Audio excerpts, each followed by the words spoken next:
Hey, everybody, and thank you for joining us today for the next edition in our installment with Start a Brewery. Presents Show Me the Money, legal issues involved in raising funds for your brewery. Here in CBP, we're proud to provide resources from everyone from the brewery and planning to the industry veteran. And we're really proud and excited with this partnership with Laura and the team over at Start a Brewery. And Laura, I'd love to you share a little bit more about Start a Brewery for anyone who might not be in the know. Of course. It's super awesome to be able to partner in this. And I think that it's nice to, just find the people in the industry that are really aligned to help raise the bar and bring knowledge across the board. We Started Brewery focuses on education and lowering the barrier to entry. I think CBP aligns very well with bringing all of the education and resources and industry, professionals to the bar as well. So literally and figuratively both. So super happy to be here, super excited for Jeff to join us today. And I personally have a lot of like gray zone in terms of raising investment capital in my own learning. So I'm really excited to really dig in and learn myself. And Laura, for anyone looking to learn more about Start a Brewery, where can they do so? Well, startabrewery.com is a great place to start, but we also have our podcast, and you can find that any place that you find your podcasts. Plus, you can also go to our event hub to find that. So lots of things. We also have resource groups once a month on Wednesdays where we have a contributor in the spotlight. Jeff and Andrew are both contributors, so you may see one of them in the spotlight. So it's, we have lots going on. So tune into our website to find out more, or, on the closest podcast to you. So thank you for that. Well, thank you, Laura. And Jeff, we're going to now turn the floor over to you, and I'm excited to learn. Thank you, Andrew, and welcome everybody, and thank you for tuning in. My name is Jeff O'Brien. I'm an attorney with a law firm called Chestnut Cambronne, based in Minneapolis, Minnesota. I've been working with breweries, distilleries, wineries for the last 15 years, but at the heart, I'm a business lawyer, and I do a lot of private securities work, which is the topic we're going to talk about today. And I regularly advise businesses, including breweries, as to how to raise capital for a new venture or an emerging venture, which is one of the most difficult things I think there is to do in starting a business. Is just trying to find sources of capital to get the business going. And so I'm gonna a little show and tell to start out before we get into the meat of it. And I apologize in advance. It's going to be a little bit of legalese, but that's what securities law is all about. Is that you want to know? It's a little boring until you get into trouble, and then it's not. So you want to keep it boring.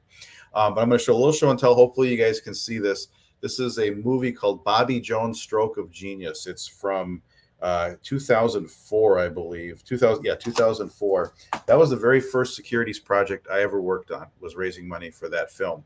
Probably haven't heard of it. There's a reason for that. Didn't do very well, and investors didn't get their money back. But because we did everything compliant and disclosed everything and the risks, none of the issuers got, the issuer didn't get in trouble, because that's the nature of investing money in a small business or a venture like a film like that, or a brewery. So we're going to start with talking about what is a security, and gets a lot of confusion about this, and I have had a lot of confusion. I've had a lot of clients that come to me over the years that think that securities mean stocks, and if they're not selling stocks or equity, then they're not selling securities, and that's not true.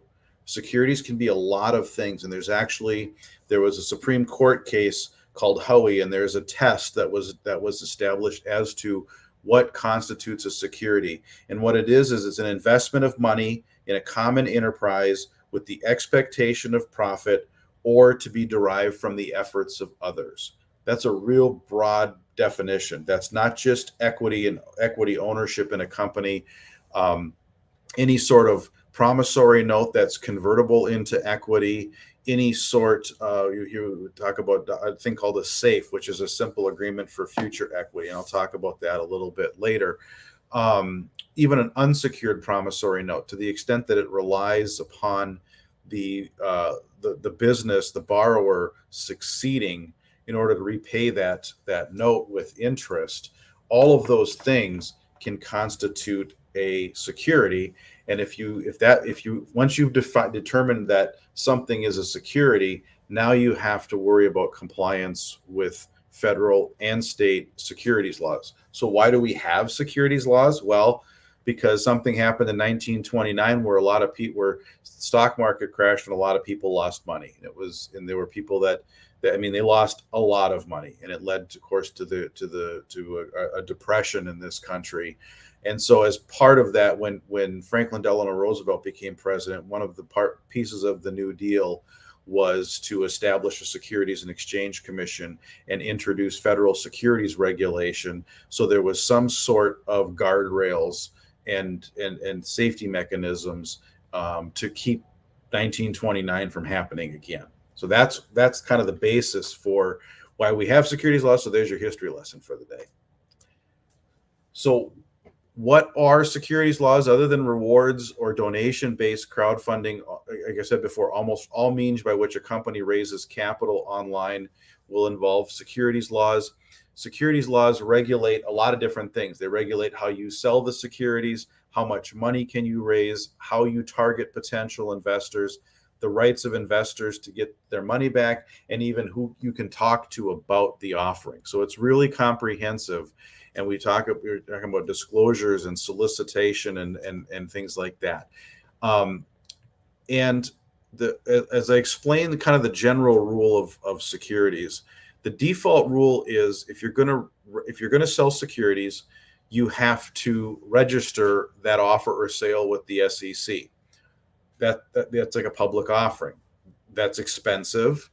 Not small businesses, new businesses like a brewery aren't doing that. So the alternative is to identify one of several available exemptions from registration that allows that offer or sale to be conducted without registration.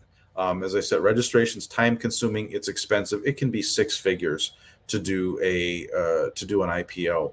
And it's complicated, and there's ongoing reporting requirements. And so small businesses just aren't able to follow those, and so that's why we have private offerings and with exempt offerings.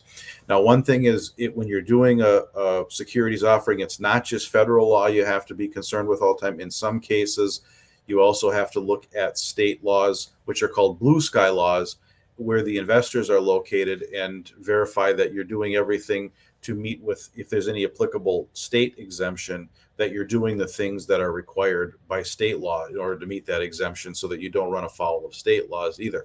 Because one of the issues here and why you need to comply is engaging in a sale of securities without registration can subject the issuer and its officers to civil, administrative, and in some cases criminal penalties. So this is serious stuff. You want to make sure that you are dotting the I's and crossing the T's when it comes to how you're raising money from investors in these offerings.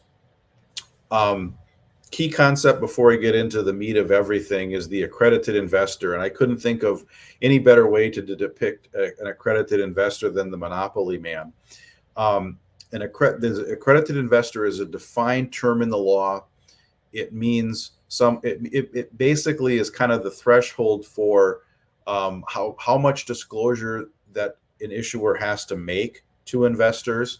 And it comes down to, basically, they assume that if you have a lot of money at certain amounts, you are deemed to be able to fend for yourself, that you're going to have your team of advisors that are going to review the terms of the offering with you and explain them to you.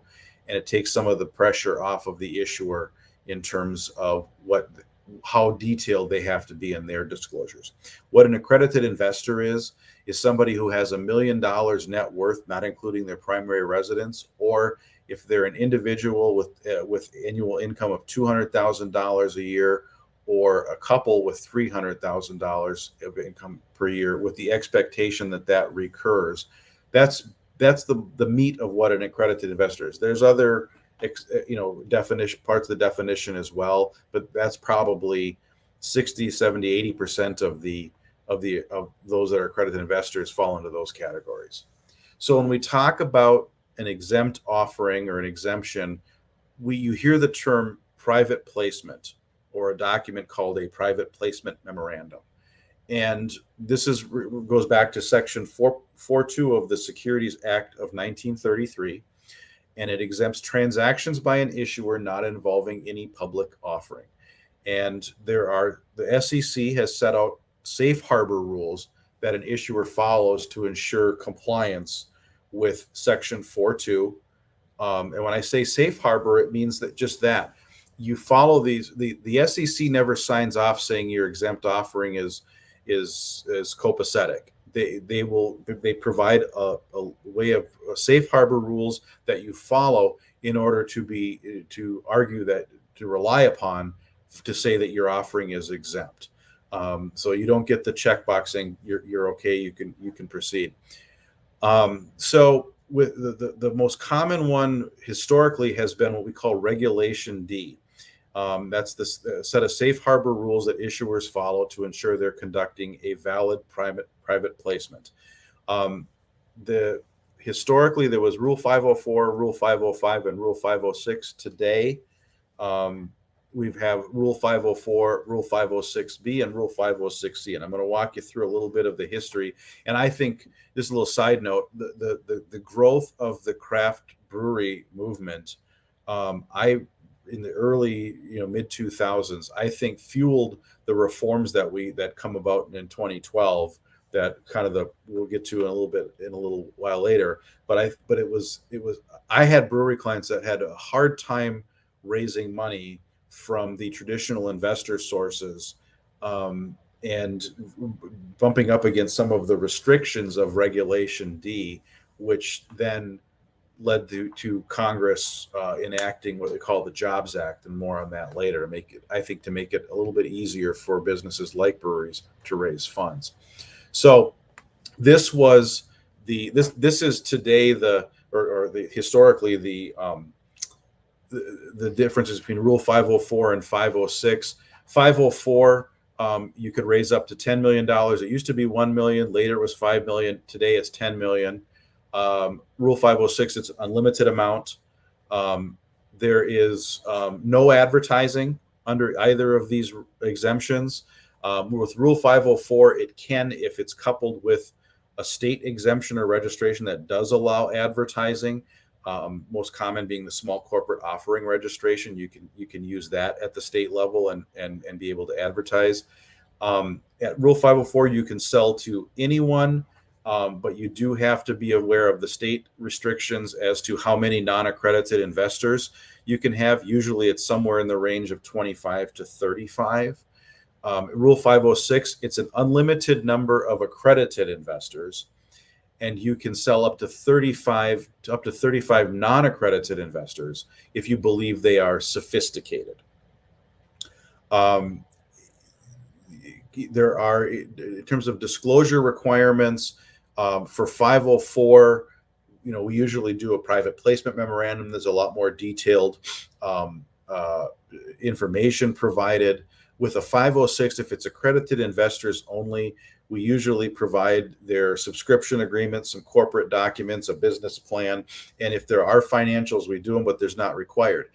If under a 506 offering, if somebody is selling to non-accredited investors, there is a requirement that audited financial statements have to be provided. So with a 506, if you're raising money for your brewery, you're not likely to be using 506 if you're going to go to non-accredited investors, because to pay for audited financials for a business that isn't even operating and generating revenue yet doesn't make a lot of sense financially. And so most of the time we use 504 because at least at the initial stage, $10 million gives us plenty to work with. And a lot of times when we're doing an offering, we're looking to maybe raise to take in money, to raise enough money to bring to the table to ultimately do some kind of a SBA loan or something like that with a bank. Verification that an investor is truly accredited, with either of these exemptions, the issuer, the business, doesn't have to do any kind of due diligence to verify their accredited status. The accredited investors can self-certify. If any of you have ever seen a subscription agreement, there is a section where the investor, because they ultimately sign the subscription agreement and they give it to the business with their check, or they wire the funds in depending on the amount. And there's a section where the investor has to initial as to how they are accredited. That's self-certification for either of a Rule 504 or what's now 506B. Investors are able to self-certify. The significance of that is if the investor says they're accredited, but they ultimately turn out not to be, that doesn't come back on the issuer for doing an offering for missing the exemption, being outside of that safe harbor, because they were allowed to rely on that investor's representation. So that's the significance of having the investors being able to self-certify. With either of these two exemptions, there's no general solicitation. What that means is it's friends and family only, no social media, no TV, radio, newspaper, no prospective investor events. So, but let me be clear about what that means. And I've been at investor presentations for some of my brewery clients over the years, and it's a great if you can do this kind of event, it's great, because if you've got samples of the product, things like that, it helps the investors maybe want to make a decision and invest. You can have that kind of event as long as you didn't advertise to the public that you were having the event. If you want to bring in friends and family, existing business and personal connections, and put them in a room and hand out samples, and as you do the business pitch, that's not a problem. Just be careful with how much alcohol you're giving them. I had one client one time that had a unique homebrewed beer that was a really high alcohol content, and I told them, let's wait till after the investors write the checks before you serve that one, because I think you start to call into question after the end of the night, if you lead up to that, whether or not somebody has the capacity to even write the check. Don't go there. So save that one. So you can do an event with people that you just can't advertise an event like that, like an open to the public type thing, under either of these exemptions. So as I mentioned before, we went with almost 80 years with Regulation D being the primary safe harbors, and Rule 504 and ultimately 506 as the two buckets to drop into in terms of exemptions. It was difficult. I had some clients that took they just didn't have the friends and family with a lot of finance, a lot of capital, able to invest in the brewery. So it took some of these longer than others to try to raise funds, and it gets frustrating. I had a couple that went 12, 18 months still trying to raise funds for to get their brewery launched. And so in 2012, we have the Jobs Act of 2012, the Jumpstart Our Business Startups Act. Nothing leads to bipartisan reforms like an election year, and here you had both parties in power in different places, and they agreed that it was time to do something to streamline and reform federal securities law, and we come up with the Jobs Act. Now, what the Jobs Act does, it's three key components. We have what we call Title II, advertising, now allowing advertising in connection with sales to accredited investors. This is the new 506C, became effective in October 2013. This one continues to grow in popularity. We have Title III, which is they called crowdfunding for all. This is Regulation CF now, and this one, they released proposed rules in October 2013. Every one of us that were handling securities transactions hated them. They were way overcomplicated, and it basically defeated the purpose of having equity crowdfunding. And so they went back to the drawing board, and they later come out with, I think it was 2016, they came out with the final rules. And I understand, you remember I talked about the reason why we have securities laws. was you had in the stock market crash, you had a lot of people that didn't have a lot of means that lost everything. So this was, I think, really philosophically difficult for the SEC to put forward these rules, because they're cognizant of their mission in the first place, and historically why they exist. And so ultimately we get to the rules, but in the meantime, we also have state crowdfunding laws. I'll talk about that in a minute. They still have some applicability. It's just a little bit more limited. And then finally, we have Title IV, which is the Reg A plus mini IPOs. Became effective in June 2015. You can raise up to, upwards of $50 million with this type of offering. I'm not going to cover it as part of our presentation because they're just really now becoming more popular, and it's definitely not breweries that are taking advantage of Reg A plus. It's usually going to be Reg CF or still one of the Reg Ds. So just kind of a comparison under the new 506C. It's all the same. You can still unlimited amount. You can advertise. That's different from the old 506, which is now 506B. You can sell only to accredited investors. You can't sell to non-accredited investors. That's why they have regulation CF. No need to provide any sort of financial statements. I can tell you from a practical standpoint, I think investors question if you don't have something in terms of at least financial projections. So you aren't legally required to do it as part of the safe harbor, but from a practical standpoint, it's a good idea. And here's another big thing. The trade-off for being able to advertise. Before, you were only soliciting people that you knew, friends and family, and they were allowed to self-certify. Under 506C, the trade-off for allowing the advertising to a broader segment of the population is the issuer has to take reasonable steps to verify that the investors are in fact accredited. Now, that can be reviewing tax returns, financial statements, getting a opinion letter from their attorney or financial advisor, somebody that knows what somebody's financial situation is and is able to attest to it. There are verification companies that sprung up in the wake of this legislation that an issuer can pay an amount per verification, and they're usually tied to a broker dealer outfit, and those verification companies will actually do the verification for the issuer to undertake to do the due diligence. If you're trying to start a brewery, the last thing you want to be doing is pouring through somebody's tax returns to verify that they're rich enough to invest in your brewery.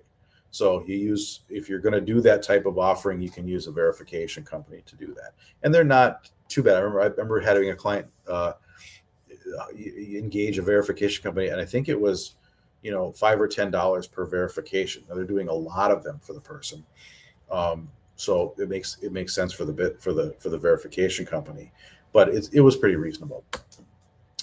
There is still intra-state crowdfunding. Some states have it, some don't. Where I'm sitting here in Minnesota, we have something called Minvest. This was a response from the states in frustration to the SEC's kind of dragging their feet on coming up with their own equity crowdfunding regulations. And so interstate offerings are exempt from registration under federal law. So if you are in one of those states where you have an intrastate crowdfunding law, and if you've got, and you look at where the investors are.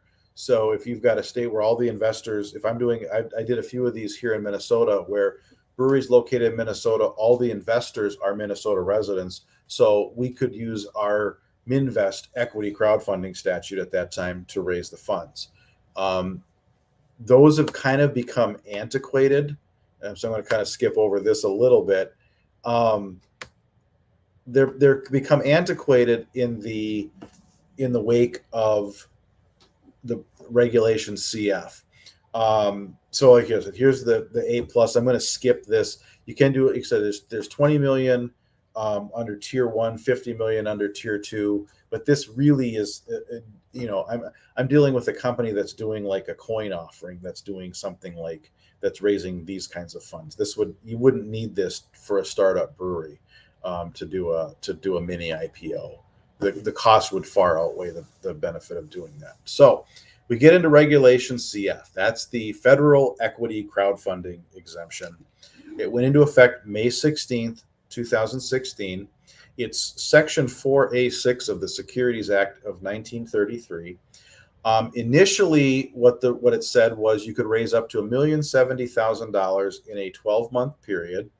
The offering had to be done through a SEC registered intermediary, either a broker dealer or an internet-based crowdfunding platform, a funding portal. And there's a lot of these out there. There's Crowdfund, WeFunder, Silicon Prairie. There's a lot of different organizations, a lot of different platforms out there that will sponsor a crowdfunding offering. If the annual net income or net worth of the investor is less than $100,000, the investor is limited to the greater of $2,000 or 5% of the lesser of his or her annual income or net worth. If the income and net worth is greater than that, then they can go up to 10%. So there are guardrails, like I spoke of earlier with Regulation CF, so that investors can't invest too much, as deemed what too much is defined by the SEC. So there has since been amendments to Regulation CF. The 12-month limit is now up to $5 million. Once Reg CF went to $5 million, any state-based crowdfunding exemption was usually at $1 or $2 million. So they pretty much became worthless to a lot of businesses. They wanted to focus on the $5 million maximum with Regulation CF. There are, however, tiers to what you can rate, what you have to provide when you do a Regulation CF. There is an SEC prescribed disclosure document called Form C, and a lot of the information that they put into it. You're going to have a business summary. Some people put in their full business plan. Others, it could just be a slide deck, like their pitch deck, that they would show at an investor presentation, but it just has to be a summary of the business and what it's doing. You have information on management. So, officers and directors for a corporation, managers for an LLC, information on anybody that owns, say, 20% or more of the company, terms of use, or terms of the offering, in terms of minimum, maximum, price per unit, price per share. If it's notes, it's just going to be face value. What the security is that's being sold, that all would be in the terms of the offering. Use of funds, the breakdown of how the business is going to use the funds. So for a brewery, it could be maybe using some for, say, year one of lease payments while you're waiting for your TTB approval. Could be paying some deferred comp, or paying some paying salaries to the principal employees of the business. Could be equipment purchase. All those different things could be, use of some part of the use of funds for the offering proceeds. You'll have material documents. So a lot of times it's the articles and either the operating agreement for an LLC or a shareholder agreement for a corporation, bylaws, things like that. If you're doing an offering of promissory notes, like a convertible note, you would include a form of the note as part of the material documents. If you're doing a safe, simple agreement for future equity, that a form of the safe would be included. So all those material documents, you'd want to include a capitalization table. So what is the ownership of the business as of the date of the offering, and then financials. And this is what this slide is about. Depending on how much you want to raise, if you go less than or up to 124,000, you can use internal self-certified financials. So your P&Ls from QuickBooks, that type of document. The CFO signs off attesting to the fact that they're accurate and complete, and you can include that in the Form C filing. If you want to raise more than 124,000 up to 618,000, you have to have your financials independently reviewed by a CPA. If you want to do more than 618,000 up to the 5 million, then you have to have the financials audited by a CPA. However, if you are a first-time issuer, you can do 1.235 million with reviewed financials only.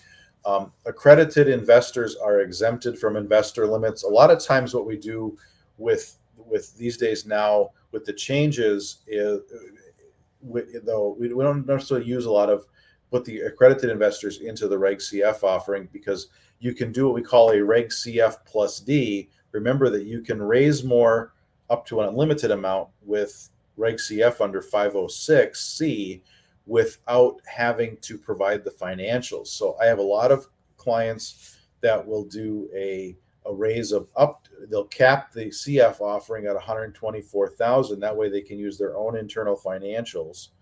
And then if they want to raise more than that, then they do a Reg D offering, a 506C, to accredited investors only. Leave the non-accredited investors in the CF and the accrediteds in the D. You can do that. It all depends on what you're trying to raise. If you only need, say, 450,000, maybe you'd go ahead and take the time to do the reviewed financials and not bother with doing two separate offerings and two separate offering documents. So it just all depends on the facts and circumstances as to what stage are you? Or is it a startup? Is it kind of going to the next level? Maybe expanding and putting in a canning line or buying more equipment, relocating into a larger facility and then needing to purchase more equipment. It all just depends on what the nature of the need is as to why you're going out to investors to get capital, in terms of how we structure this, if we're going to rely on CF or if we're going to do something under Reg D. The Form C is the offering prospectus. It's filed with the SEC prior to the portal site going live. As I indicated before, it's detailed information it's like a business summary, the entity structure, terms of the offering, management, capitalization, use of proceeds, risk factors. You'll have a set of risk factors. We kind of have a boilerplate. I have a boilerplate, at least for a craft beverage business, as to the, everything from, it's a brand new business, we may need more money, regulatory environment can change, all those types of things. It's a consumer, it's driven by consumer taste, and consumer taste is fickle. All those are examples of risk factors. That's all in your Form C, the financial statements as required. If you're planning to use a video on your portal site, and some people do, you have to include the script with the Form C. And it gets filed with the SEC online via Edgar. The SEC doesn't look at it, so there's no kind of merit review. It's just you get a notice that it's been accepted once you've filed it, properly, and then you're off to market. Your intermediary can flip the light on your portal site, and you can start raising funds. In terms of the comparison of the fundraising models, a Rule 504 plus a state exemption, it's 10 million, no advertising, yes, non-accredited investors, no detailed prospectus. If you do a 504 with a state registration, like the score that I mentioned before, again, $10 million, you can advertise, you can solicit non-accredited investors, but you would have the detailed prospectus. I haven't done a score offering in a while. I think they've revised it, but it used to be about a 70 question document that the issuer would have to fill out, and that becomes the document that you file with the state as your registration. The Reg CF, the Form C, is a lot less complicated than the old score offering statement. Under 506, first 506B, well, either 506B or 506C, unlimited amount of funds that could be raised. 506B, no advertising. 506C allows for the advertising to people other than friends and family. Under 506B, you're allowed to go up to 35 non-accredited investors.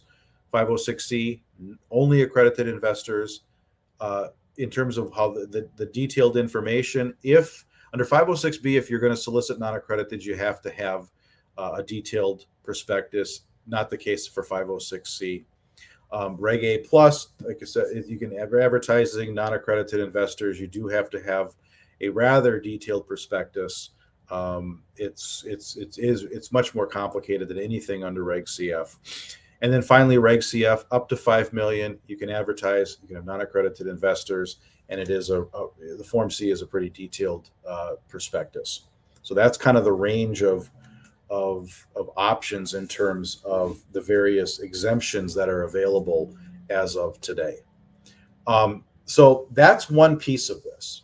That is what do you do to comply with federal and state securities laws, and that is a big piece of it. But the other piece in terms of an offering of securities is more of the practical. Is first of all, what do you want to sell? If it's equity, what percentage of ownership you're going to sell? Are the investors going to have voting rights? Are they only going to have financial rights, meaning profits? If you're going to do non-voting equity, you usually have to come up with some sort of trade-off to that. So you're usually talking about either a preferred distribution or a distribution preference. A preferred distribution would be, for example, a cumulative annual preferred return of, say, 7%. So you'd have something, let's say you're an LLC, you put something in your operating agreement, you say you have your Class A members, which is the founders, Class B members being the investors. Class B members have the right to a 7% annual return. And if the company doesn't have the funds to pay it, rolls over, accumulates into the next year.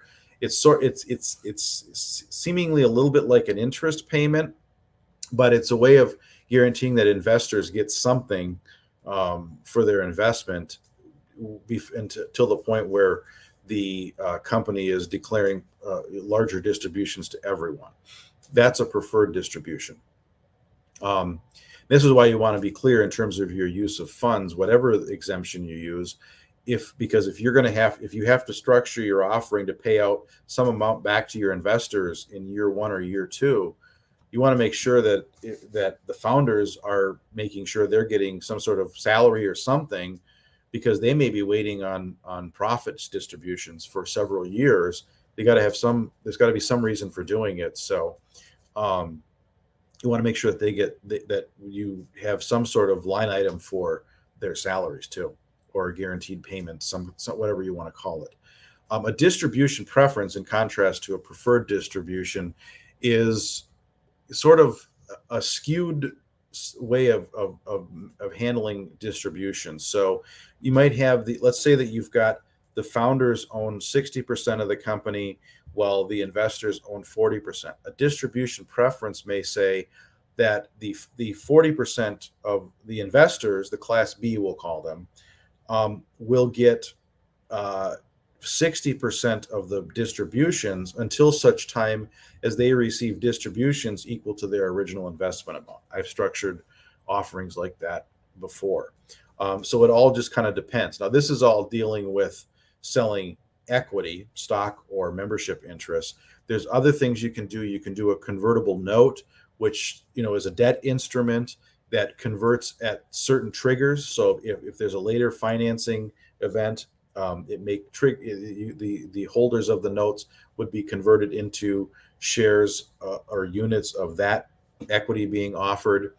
It could trigger on the sale of the company or an IPO, or then you have to decide, or you can have an option that somebody has the right to convert all the way up to the maturity date. There'll be an interest payment. There's usually a maturity date of 4 to 5 years, and at maturity, it gives the business, the issuer, the option of either paying it back or converting it. I've structured those like that. So that's convertible debt. There's another thing on the market called a SAFE, Simple Agreement for Future Equity. It's similar in some ways. It's like a convertible note, but there's no maturity date. It's just triggers for when the SAFE might convert to equity. I haven't had a brewery use a SAFE. I've seen them use convertible notes, and I've seen them use just straight equity. But I haven't seen a lot of beverage businesses do anything involving a safe. It's usually for kind of the high tech stuff, and you still have a lot of kind of resistance to them unless somebody understands what they are. So back to the scenario, if you're selling equity, if you're giving these special rights to investors, say a preferred distribution or a distribution preference, at some point you want to be able to cut it off.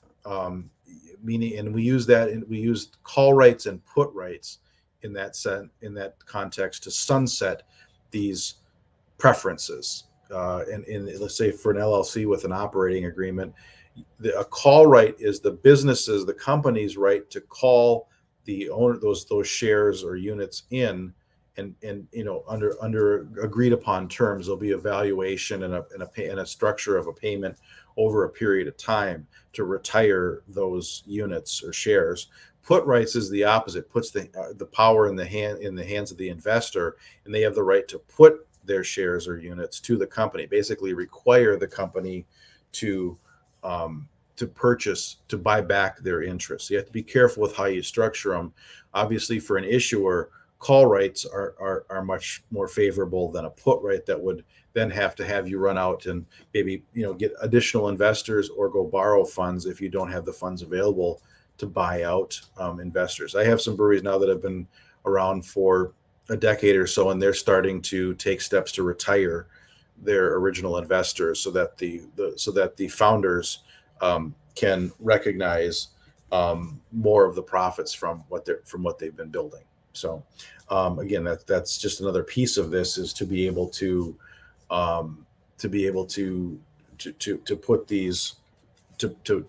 put these offerings together. I've left quite a bit of time, I think, for questions, but I don't know if we have any questions. But I can kind of go through and kind of talk about a few other things about this. Just some general rules about. And I'm going to escape out of the slideshow here and go back to, and I'm going to stop sharing the screen so everybody can see me. So a couple of other things to think about, specifically related to a business that, like a brewery or any kind of a craft beverage business. Always have to remember 3-tier rules. You can't, if you've got a bar owner, a lot of state laws will say they can't own an interest in a brewery. Depending on where the state is, there may be some loopholes around that. Here in Minnesota, our alcohol and gambling enforcement will say that the spouse is an independent person, and so we have a lot of situations where the spouse owns an interest in the brewery while the other spouse owns the interest in the bar with the retail license. So just be cognizant of that. So we have one question here. So have you seen investors be offered seats on a board of directors rather than explicit voting rights or distributions? I don't know if I've seen it as an either or, but I have seen some offerings where depending on the size of the investor, where seats on the board are part of. If you invest X amount, you might get a seat on the board of directors. Yes, and that's a good question. It leads me to another thought here too.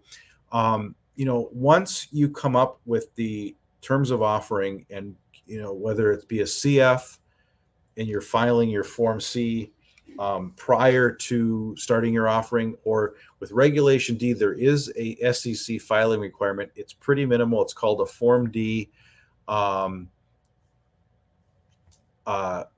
it gets filed 15 days after the first sale of securities under the offering. So once you go to market with that offering, you've really locked in your terms. And you want to always be careful. You get that investor that takes the private placement memorandum or whatever the offering document is as the opening offer in a negotiation. It's not like that, and it creates complications. If let's say you're doing an offering of $500,000, and you've raised $50,000 so far, and somebody wants to come in and put in, say, another 50, but they want other things that are not called for in the offering document. Here's the problem with that.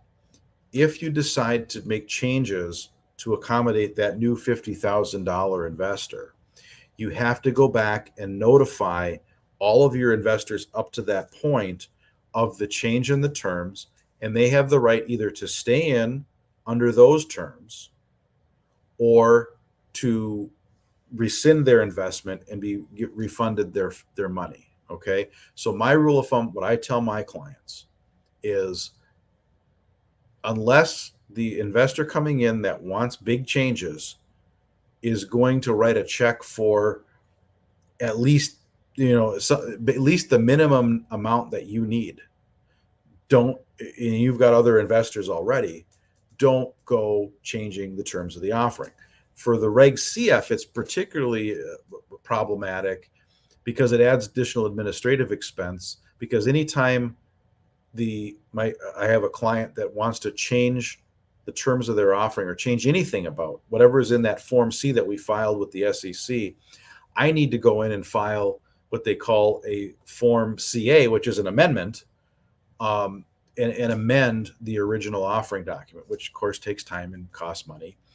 So we have to go back and adjust that. I've had some that I had clients that thought there was a good offering. They went to market. They were just flat out told by investors, we don't like this. We want you to do something different. So we did, in that case, have to blow it up and redo it. And fortunately, they did sell out their offering.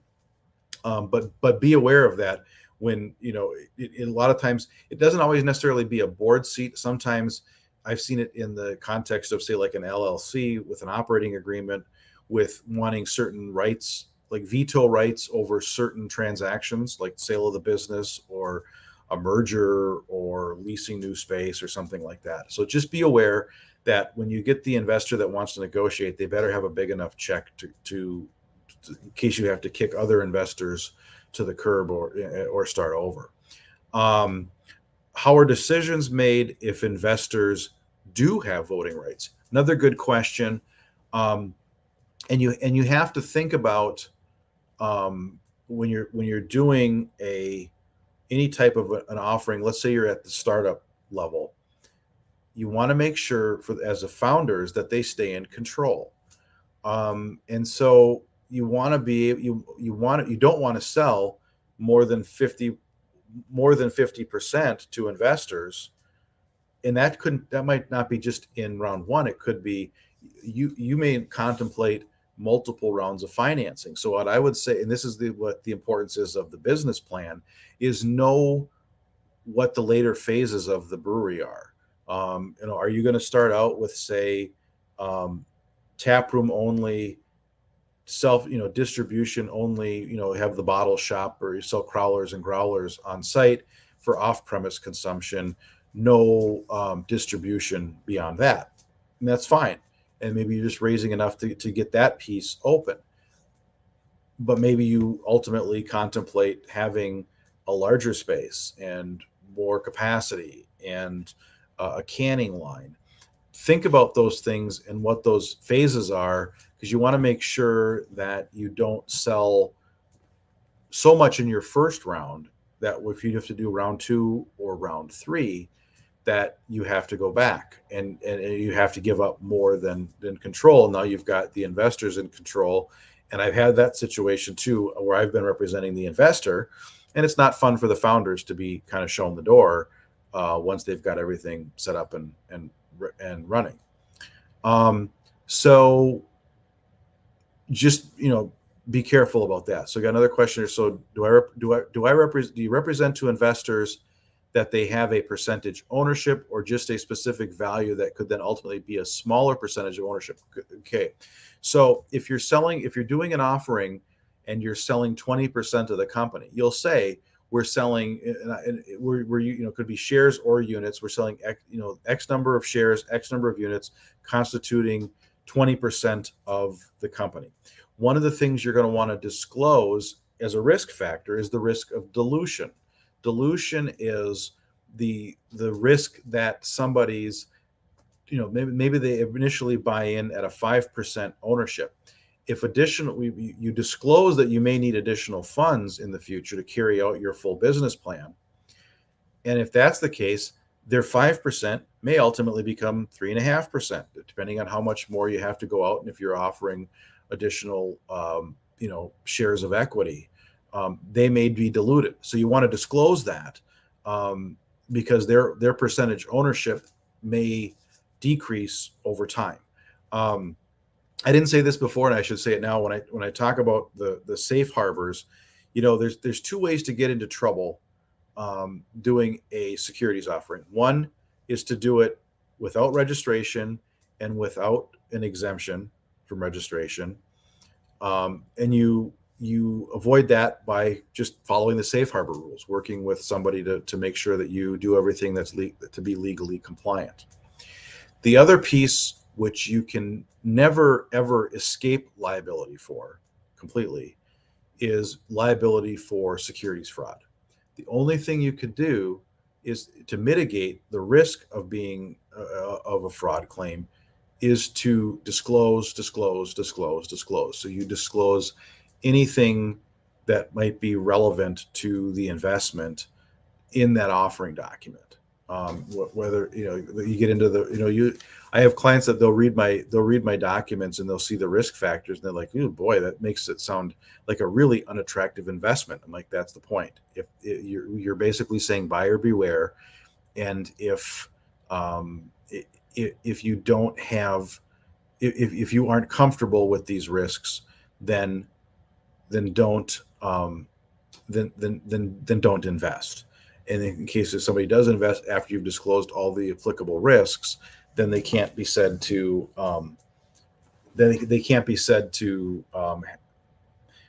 to be defrauded because they knew going into it. Another question: what if you decide to close the business? How does that work with SEC regulations?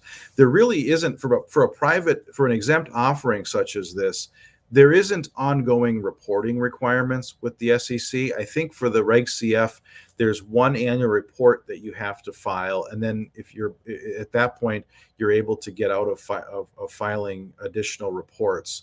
So there's really nothing ongoing from a reporting standpoint where you would have to give notice to the SEC that the business is closing. So no issues with that. With public companies, obviously, there's ongoing quarterly and annual reporting requirements.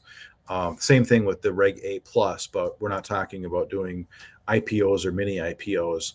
But for CF and D, there wouldn't be anything that you'd have to do. Now, again, we get into the issue what you have to manage investor expectations. If you close, obviously, the investors may have a say in that if they have voting rights. If you're dissolving the business, and so you just want to be transparent with your investors, and if they are equity investors, you want to be fully transparent with that. If you're doing say convertible debt offering, and you close the business, you might have an issue. You have you have to deal with the fact that you have creditors in terms of the note holders, but nothing with SEC. So we got a few minutes left. I'm trying to think if there's anything else that one thing I would say is if you're looking at this and you're seeing the numbers that I quote in the slide deck, be aware that the SEC does change those limits from time to time. During the pandemic, they had gone up to 250,000 and a million instead of 120. It was 250,000 up to that with self-certified financials, and a million and over would have to have audited. Anything between was just reviewed. They dropped those back down at some last year, but then they adjusted for inflation to where we are now. So we still are dealing with inflation. So there could be another inflationary adjustment later this year or next year if the SEC deems it necessary in order to keep pace with, to keep those limits at a certain amount. Could investors hold the bag for outstanding debt if closing or bankruptcy?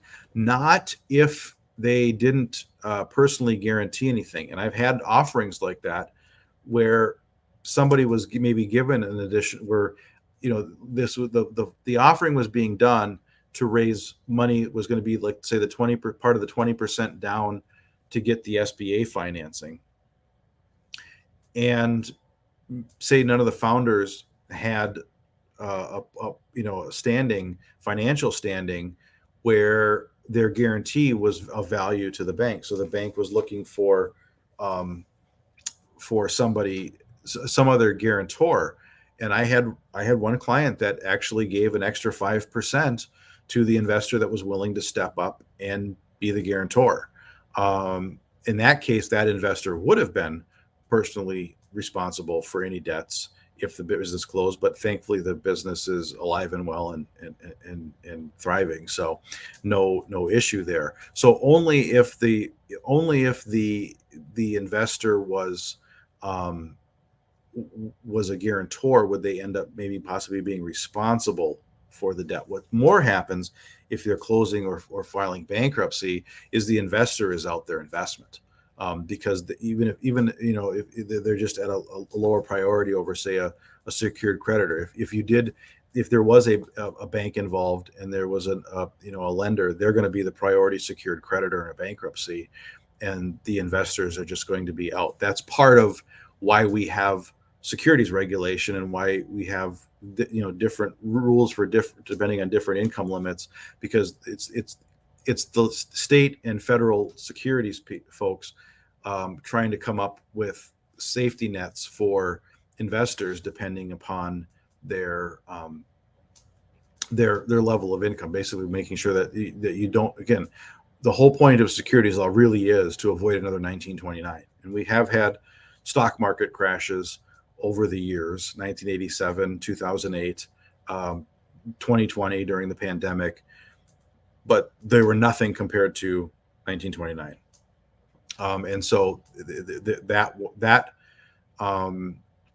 the securities regulators are cognizant of the history and why they exist as regulators, and when they're making up different rules. So, do we have any more questions? I think we got another minute or so here left in my time here, but do we? So I think we're good. So if I think in the slide I put my contact. If anybody has any questions, please feel free to reach out. If you're a brewery that's getting started, be sure to be working with an attorney when it comes to this piece, this compliance. I mean, you probably already work with an attorney anyways, but make sure that you have somebody that knows the ins and outs of federal and state securities laws. If you don't know what you're doing, it can be a recipe for trouble. So I want to thank everybody for being here today. And if you have any questions, reach out.